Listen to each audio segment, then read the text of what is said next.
Hello everyone. Today I will tell you a story. The story is titled, Boy Lies There, No Need to Call. Please like and subscribe to my channel if you appreciate me. You can skip this if you don't and oppose. Like this video. Thank you very much. The story begins as follows. Boy did not wake me up that morning. That alone already made the day feel different. Usually, my mornings began with a wet nose nudging my elbow, a soft whine near my ear, or the gentle but very persistent tapping of a tail against the bed. Boy had many ways of reminding me that the sun was up and that breakfast time was very serious business. But that morning, there was nothing. No sound. No movement. Just quiet. When I finally opened my eyes, the room was filled with pale sunlight. Dust floated lazily in the air.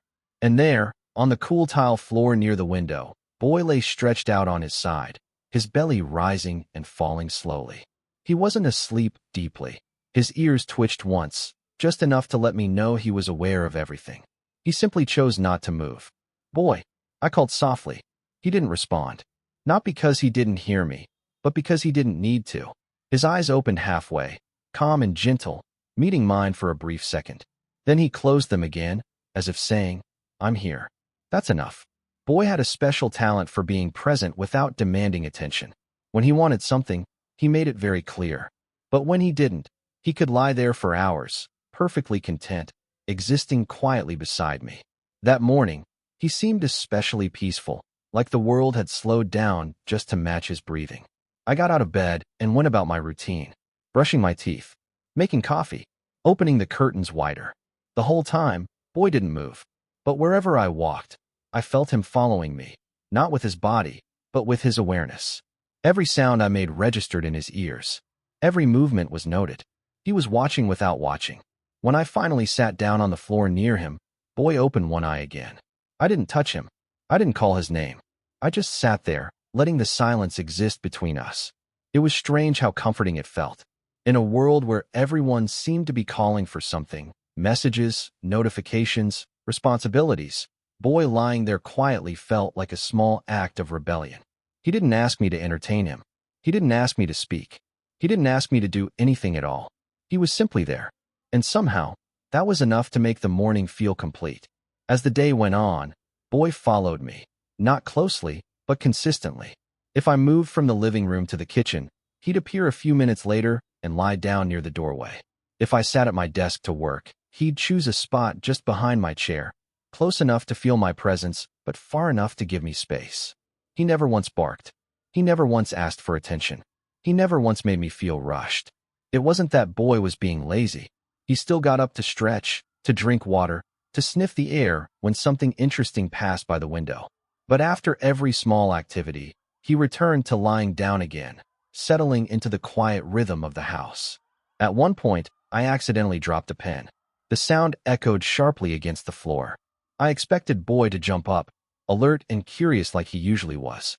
Instead, he only lifted his head slightly, confirmed there was no danger, and rested it back down. That was when I realized something. Boy trusted the space we were in. He trusted the home. He trusted the day. And most of all, he trusted me. That kind of trust wasn't built overnight. It came from hundreds of ordinary days, feeding him on time, walking him even when I was tired, listening when he needed comfort, and respecting his moods when he wanted to be alone. Over time, Boy learned that he didn't need to constantly seek reassurance. Presence itself was reassurance. In the afternoon, sunlight warmed the floor, and Boy shifted slightly to catch it. His paws twitched as he dreamed, maybe of running, maybe of food, maybe of nothing at all. I watched him for a long time, noticing how relaxed his body was, how unguarded his posture looked. Humans often struggle to rest like that. We lie down, but our minds keep running. We stay quiet, but our thoughts keep calling. We are present, but never fully at ease.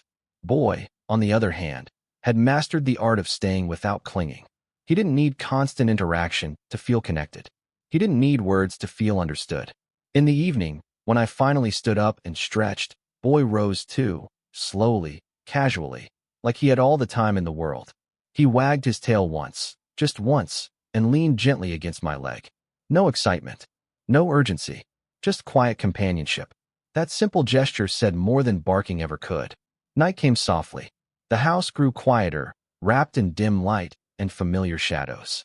Boy lay down near the sofa while I read, occasionally shifting positions, occasionally sighing the way only a truly relaxed dog can. At one point, I looked at him and said, "You've been very quiet today." His ears flicked. That was all. Boy didn't need to respond. His presence had already answered everything. As I prepared for bed, Boy followed and chose his usual spot near the door. Not too close, not too far. He curled up neatly, tail tucked in, eyes half open. I didn't call him. I didn't pat him. I didn't need to. Because Boy lying there quietly was his way of saying, "I'm staying. I'm not going anywhere." Boy lying there, without needing to be called, reminds us of something deeply important in our modern lives.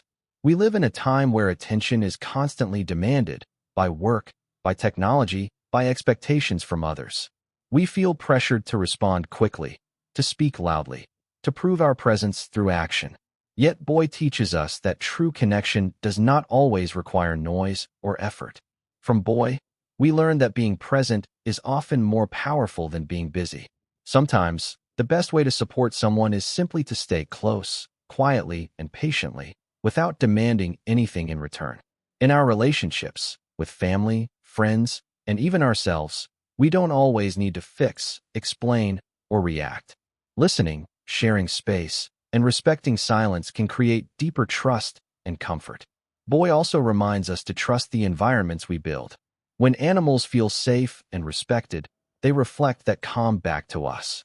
By treating animals with kindness, consistency, and understanding, we not only improve their lives, but also soften our own hearts. In learning to slow down like Boy, to rest without guilt, and to stay without calling attention to ourselves, we create a gentler world. One where humans and animals coexist through quiet care, mutual respect, and simple, unconditional companionship.